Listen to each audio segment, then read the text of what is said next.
What virtual assistants are really good at is sitting at a desk and doing tasks, right? So when you're out on the road meeting with sellers, signing some of these yards, signing an acquisition deal, checking out your most recent investment property, you're not doing those daily activities. Now, where this is important and where I've screwed up and I've seen other people screw up is trying to really get the virtual assistant to do everything from intro to book an appointment, where I believe that the better method here is to just focus on them making a bunch of calls and really sending the people to you that are interested in having a conversation.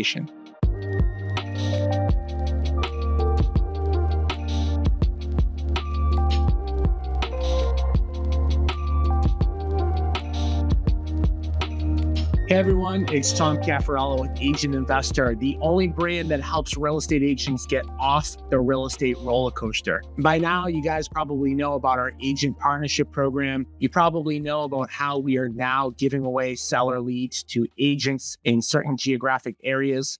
So I'm going to go right to the topic for today. And it's based on, the agent partnership program going very well and having agents reach out to me to say, hey, I have come across a deal or two here and there, but I want to be a little bit more proactive about how to find fix and flip opportunities. And by the way, everything that we teach, the reason I call this Agent Investor is because everything that we do in order to generate flip opportunities is also going to help you build your sales business. Why? Because 99% of all great fix and flip opportunities come directly from seller appointments. Why are seller appointments great for agents? Well, it's pretty simple, right? More seller appointments means more listings. More listings means more open houses, means more buyers, means your name's out there in the community, means more referrals, etc. And with what's going on with the NAR settlement, regardless of how you think that's going to end up panning out, at the end of the day, we all know that real estate agents are always better off generating seller opportunities than buyer opportunities, if not for anything else, but just the fact that it takes a lot longer to close a sale from a buyer than it does with having a listing. So a lot of the stuff I'm going to be talking about today, specifically how to use virtual assistants to get deals. Really, what I'm saying is, how do you use virtual assistants in a way that's going to generate you more seller opportunities, right? Because at the end of the day, when you're going on a seller appointment, on average, 20% of all sellers are going to want to sell to investors, and about 80% are going to want to sell through the traditional model, right? And there are pros and cons of both, as we both know.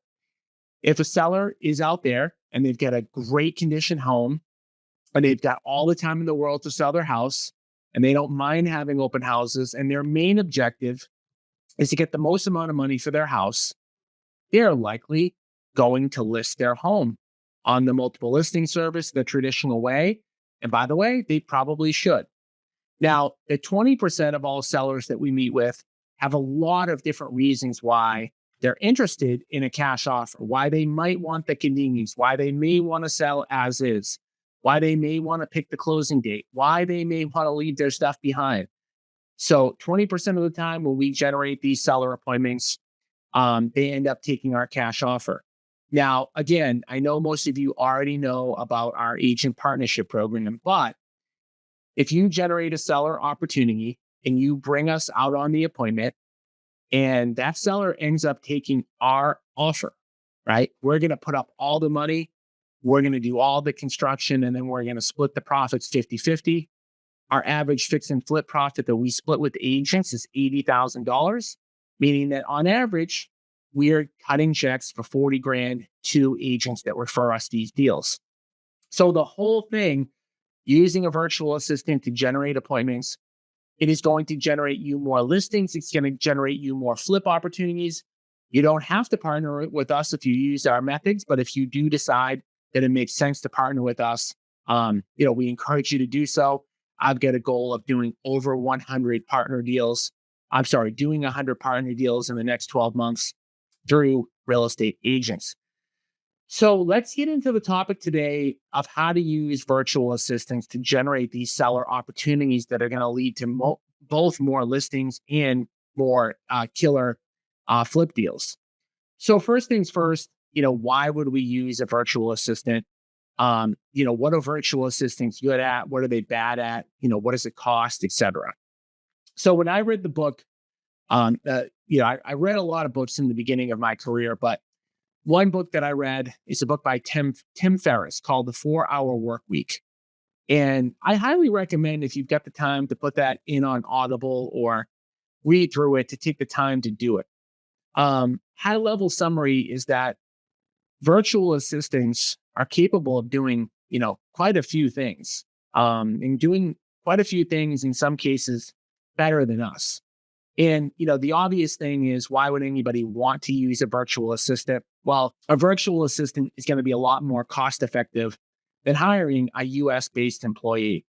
A US based employee, that has some skills at this point, as I'm recording this in September of 2024, you'd probably be hard pressed to find, a US based employee that has any sort of skills for less than $20 an hour.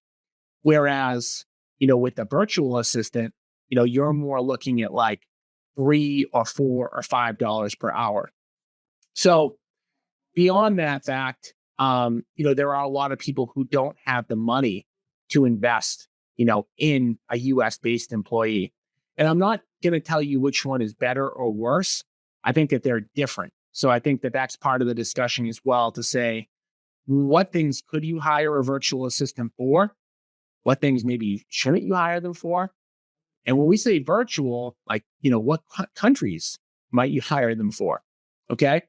So the reason why I think virtual assistants are powerful, and the reason why I use them in my business, and the reason why I would recommend that if you have some money sitting aside that you might want to consider them, is that we kind of all know, like, if you've been in real estate for long enough, most of us have an idea of the daily tasks that we should be doing every single day in order to generate more business, more seller appointments, more buyer appointments, whatever.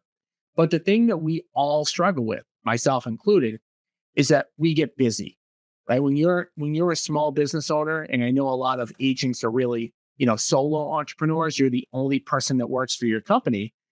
It can be hard to have the same routine every single day, especially as an agent. A lot of stuff blows up every single day, right?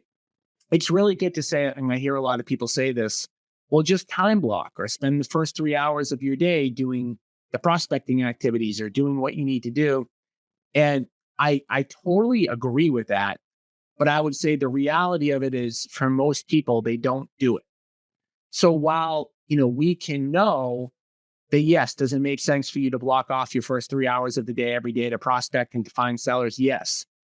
But if you're not doing it, or you're not able to do it, then you've got to look and say, is there another solution?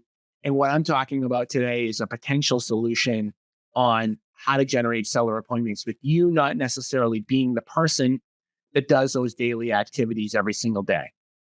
Okay. So I'm going to go through a variety of different ways that I've used virtual assistants to help me generate seller appointments. I will say that I would highly recommend you not try to do all of these at once. If you are looking to generate more seller appointments, you're looking to generate more listings, you're looking to generate more flip opportunities, I would start with one, and I would master one until you're generating at least a few seller appointments a week through one of these methods. Okay. So I'm going to talk about the pros and cons of these different methods.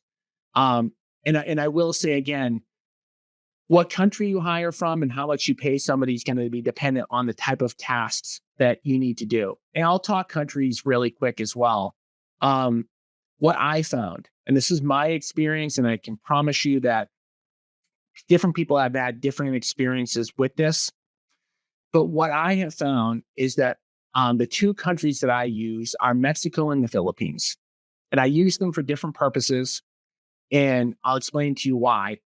What I found, just in a general thing, is that when you hire somebody in the Philippines, in general, if you hire a good person, they're really good at rule following and doing process-driven things over and over again every single day. In general, they tend to be super loyal. And in general, you're going to be able to pay them a little bit less. like 3, 4, $5 an hour. Now, what I found with hiring people in the Philippines for doing anything related to talking on the phone or communications is that although they do tend to speak fairly good English, especially in New England where I'm located, a lot of the stuff gets lost in translation and their effectiveness is not super high. Meaning that while they may appear to speak fairly good English, the person on the other end of the phone knows that they're not a US based person and may think it's a scam or may have an issue and it may not translate into a bunch of opportunities for you.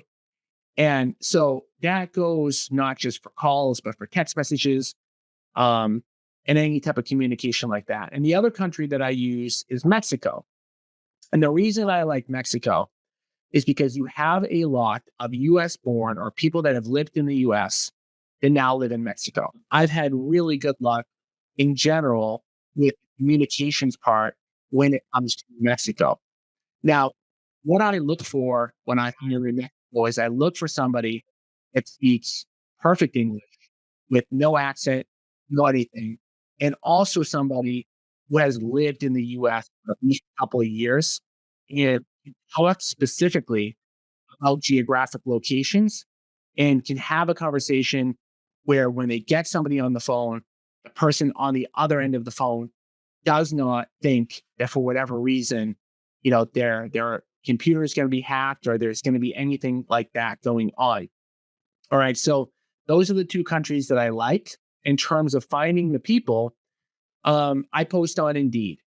And if you post on Indeed in either of those countries, you will get so many applicants that it will be hard for you to, it will be very hard to filter through them.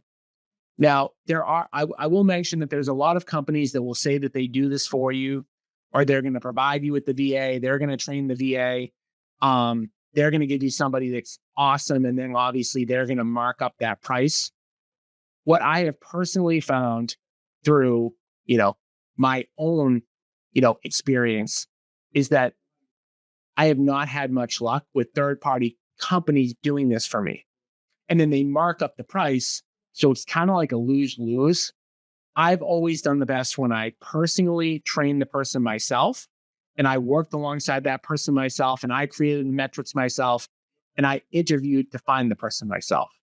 And like I said, if you throw an ad up on Indeed for a couple bucks a day, in both of those countries, the Philippines and in Mexico, you are going to find a ton of people. Now, again, going back to the countries really quick, that is not to say that there are not other countries out there that you can look at. But I'm telling you, my experience, like where I personally look and where I've had success with. And those are the couple of countries that I've done well with that I would recommend. And I can't really speak, necessarily to the others. I have heard other people tell me that there are, other countries that they've had success with. But those are the two that I would personally look at and I would recommend. All right. So, you're throwing an ad up there. You're obviously going to talk to a bunch of people.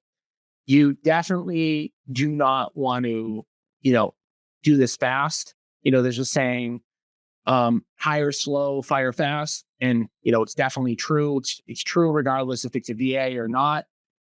For both of these people, the way I like to do it is I like to tell them that they're working on a trial in the beginning so that they know that, you have certain metrics that you want them to hit. And then if they achieve them, then they can expect to work for you full time. But if not, then, it doesn't necessarily work. So I like to set that expectation that the first like 2, 4, 6 weeks or 2 months are kind of like a trial.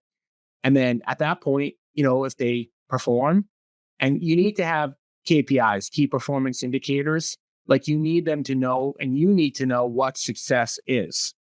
So whether you're having them, work on social media, or you're having them do calls or text messages, or whether you're having them make offers like, scan the MLS or scan auction sites for you, you've got to have key performance indicators so that you both know whether you're on track.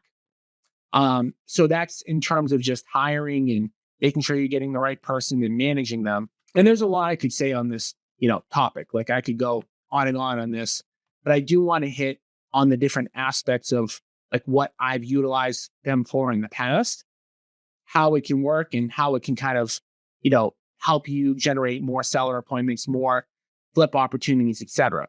So I'm going to go over the methods in a second, but before I do so, I just want to mention that we are continuously doing a call on Wednesday, every single Wednesday that you can jump on. If you have heard about the partner program and you want to partner with us on fix and flip deals, um, or you're interested in getting seller appointments that we're now working and giving to agents, make sure that you jump on that partner call at your earliest convenience at www.partnerwithagentinvestor.com.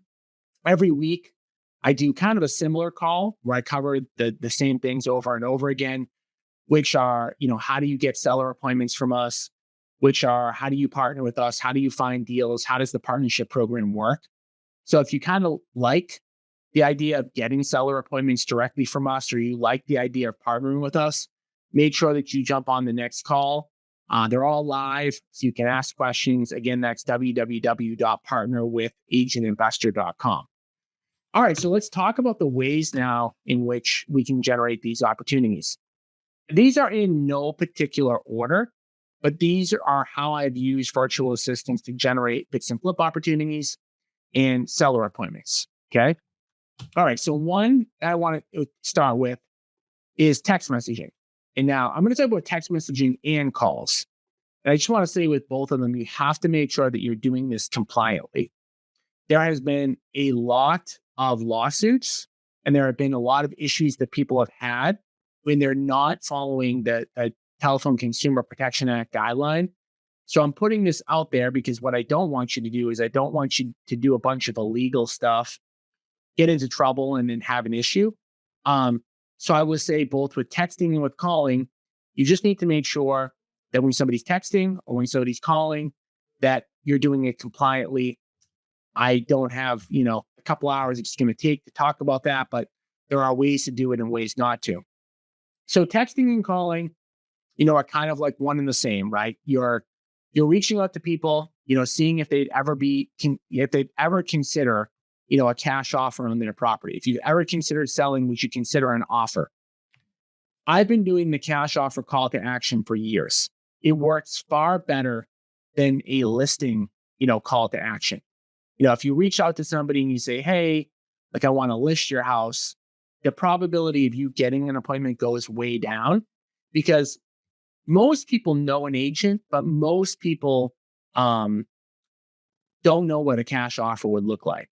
So we get appointments every single week where we meet with the person, we get in the door, and they kind of know an agent, but then we end up listing their house anyways because they were interested in the cash offer.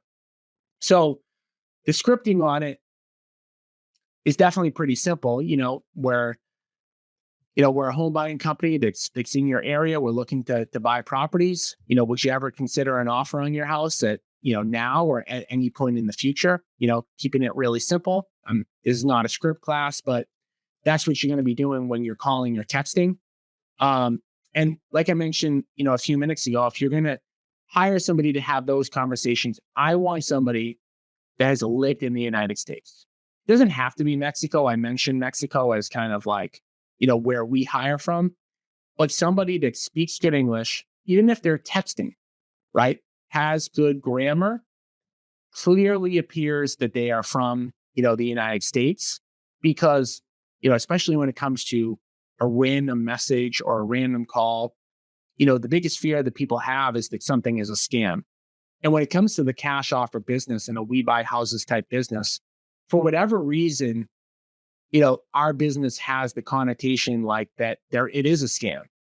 I don't even know why, but it definitely has that. So you don't want to heighten that thought by hiring somebody who, like we've had people in the Philippines sending text messages or making calls, and you can just tell by, the way that they might mention a street or the way that they might refer to a house, that they don't live in the US. So you want somebody that's lived in the US that can talk not just English, but talk as though they have lived in the US. Okay. So when you're talking about text messaging, there's a bunch of different programs. The one that I have used in the past is called Lead Sherpa. There's a million others, and Lead Sherpa helps you do text messaging compliantly. And what that allows you to do is it allows you to pull records. It allows you to send out a bunch of messages compliantly, basically saying, hey, are you interested in selling your house? And then you're going to have that person work the responses and kick the leads up to you. So again, like, why do we need virtual assistants in this case? Well, we don't need them. You, as a US based person, could do this work yourself. But the problem is that you need to do it every day. So if you're going to use text messaging or anything that I talk about today as a proactive approach to do it, like, you've got to do it every day. What virtual assistants are really good at is sitting at a desk and doing tasks, right? So when you're out on the road meeting with sellers, signing somebody's yard, signing an acquisition deal, checking out your most recent investment property, you're not doing those daily activities. Okay. Now let me flip it to cold calling, which again, you've got to do it compliantly. It's a similar type thing. I would definitely recommend having someone make calls that has lived in the United States. And again, you're going to go through a list, you're going to build your database, and you're going to be calling through whatever targeted records you want over and over again, asking the same question. Now, where this is important and where I've screwed up and I've seen other people screw up is like trying to really get the virtual assistant to like do everything from intro to book an appointment, where I believe that the better method here is to just focus on them making a bunch of calls and really sending the people to you that are interested in having a conversation. Now, they're not going to find a million people a day that are interested in having this conversation. But where I've seen a little bit of an issue is somebody basically having VAs, make these calls and set the appointment. And then there was just a lot lost in translation. So what I'm really looking for a virtual assistant to do if they're making a phone call is just to find somebody who like is willing to be like, yeah, I'd consider it. Okay, great. Like, I'm just I'm the intro person that's making these phone calls. I'm going to introduce you to somebody on my team who can have a much better conversation. And by the way, I don't think there's anything wrong with that person, saying that they're not, nearby, right? But you want to stress that that person is going to be put in touch with you or somebody from your sales team that's a local area expert. Okay. So when it comes to calling, that's kind of the way I would do that. And again, I could do a whole class on texting or calling, but I'm giving you guys some ideas. And what I said in the beginning is utilize one of these. Go down the rabbit hole with one of these. If you're going to send text messages, go down the rabbit hole of how to do that. You're going to make calls, go down the rabbit hole of how to do that. All right. The next one is auctions. And this is just another way that, you can buy properties. If you've ever kind of gone to auctions or bought properties at auctions in the past, you'll know that there's a lot of organization that goes into figuring out what appointments are happening which day. And at least like in Massachusetts where I live, there are probably 10 or 15 auction websites every single day that you kind of need to scour through and manage a Google sheet to say what appointments happening on which day and what company and how much of a deposit do you need. So when it comes to looking for auctions to go to, let me back up for a second. If you want to buy houses at auction, you need to go to a lot of them, because a lot of times you show up at an auction gets canceled, bank buys the property back, you get outbid.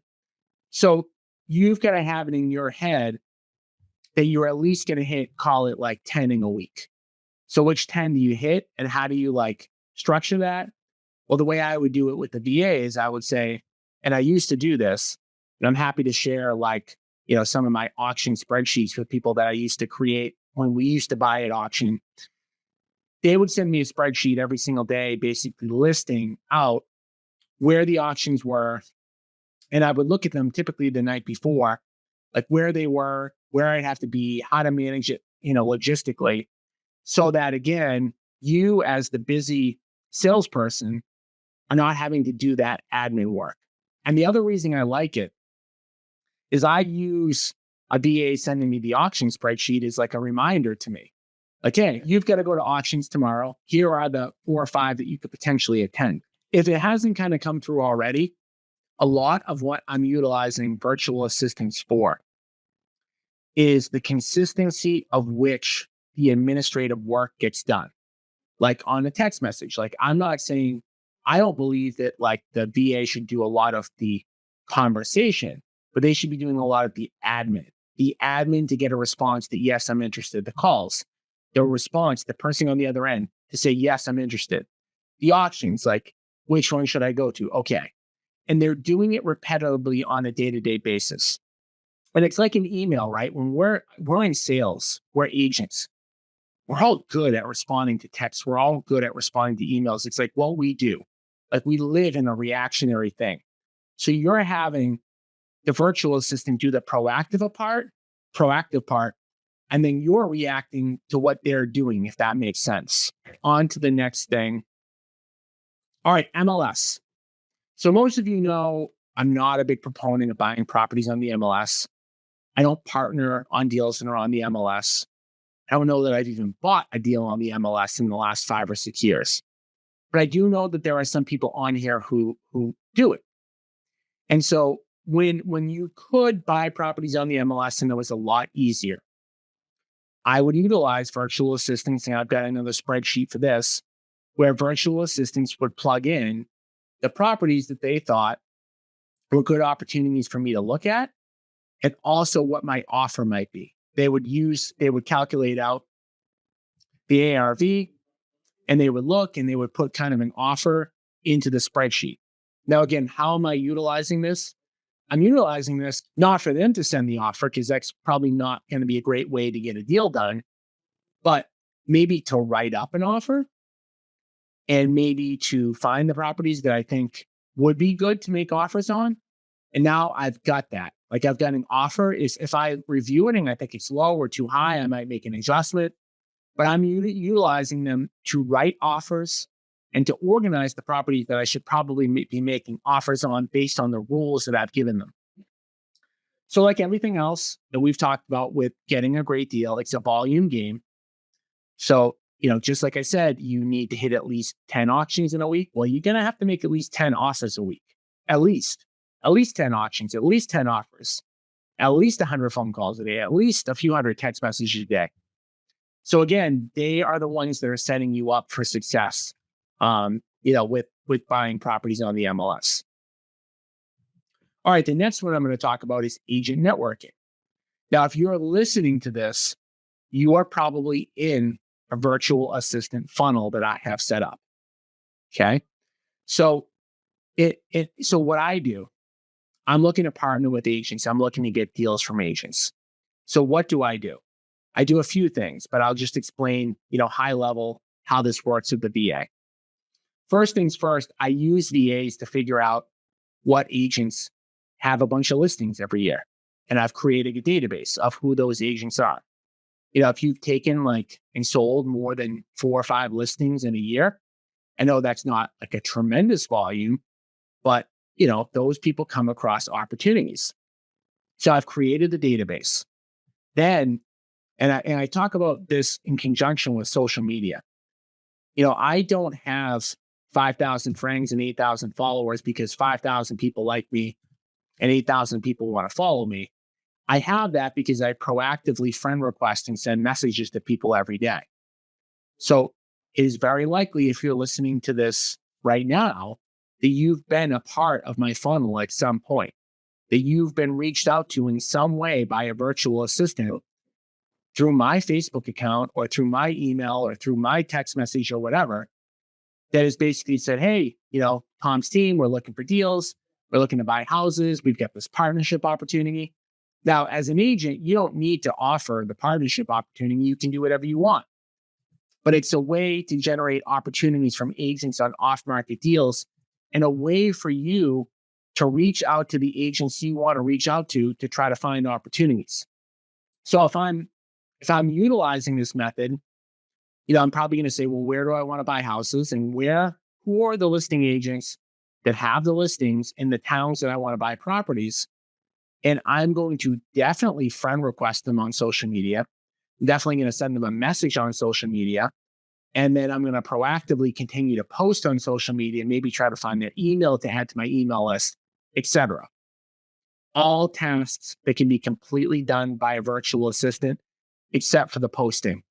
So I think another theme that you've probably heard me kind of talk about, if you haven't noticed it yet, is I'm big on having virtual assistants do the initial connection, but not actually build a relationship.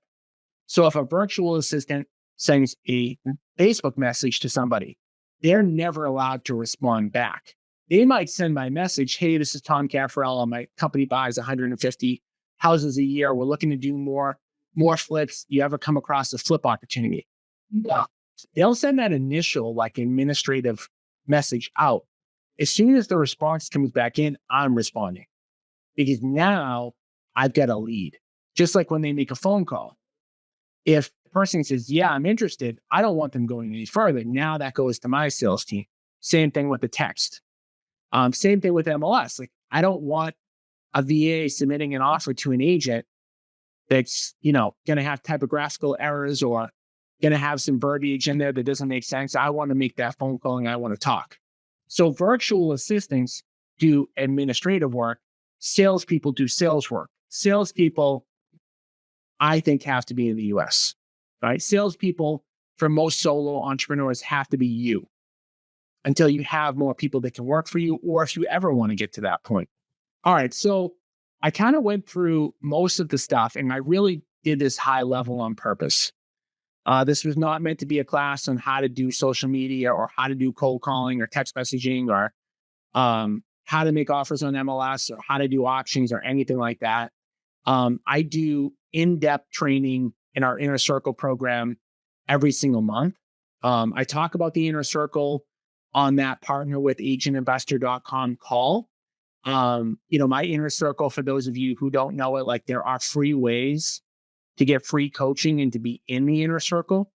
It's something that if you're serious about doing more flips, if you're serious about building your listing side of your business, you should jump on this call at www.partnerwithagentinvestor.com. You'll learn about our Inner Circle program, how you can get free mentoring, free coaching on how to do all this stuff. You'll get one-on-one access to me whenever you need help. You'll learn about how to get seller appointments, and you'll learn about how to partner with us, right? Because take a step back, what are we looking to do? If you're on this call, I hope that I hope that you're on the path towards building wealth through real estate sales and investing. I mean, if you're not, you're probably listening to the wrong live stream, the wrong podcast. That's what we teach and preach people how to do. How to combine real estate sales and investing to not only make a bunch of money every year. Yeah, that's great. But how do you then transition it into passive income every single month so that you're earning $5, $10, $15, $20,000 plus per month of passive income, so that you don't have that stress of being like, hey, I need to do my next deal. Hey, I need to work with this, client that I don't feel like working with. Hey, I need to travel outside of my market because I need my next transaction. That's what Agent Investor is all about. That's what we teach and preach on. It does take time. It does take hard work. It's why our Inner Circle coaching program is not a 6-month commitment. It's not a 1-year commitment. It's lifetime, because it's going to take you 2 or 3 or 4 years to achieve anything that's worth talking about. I might be able to help you find a fix and flip here and there now. Might be able to help you increase your sales or get an additional listing. But the life-changing stuff, it's the stuff that the reason I created Agent Investor, where multiple people who have followed this method have already achieved that. And you can too. That's what this is all about. So if the message today resonated with you, make sure you jump on that call at www.partnerwithagentinvestor.com. I hope you guys got valuable content out of what I've already created, but I'd love to work with more of you guys, more closely than just having you listen and download a podcast or watch a video on Facebook. There's a lot more that can be done if we have a better connection. So again, go to www.partnerwithagentinvestor.com. I hope you got some value today, and we'll be back again very soon with another episode.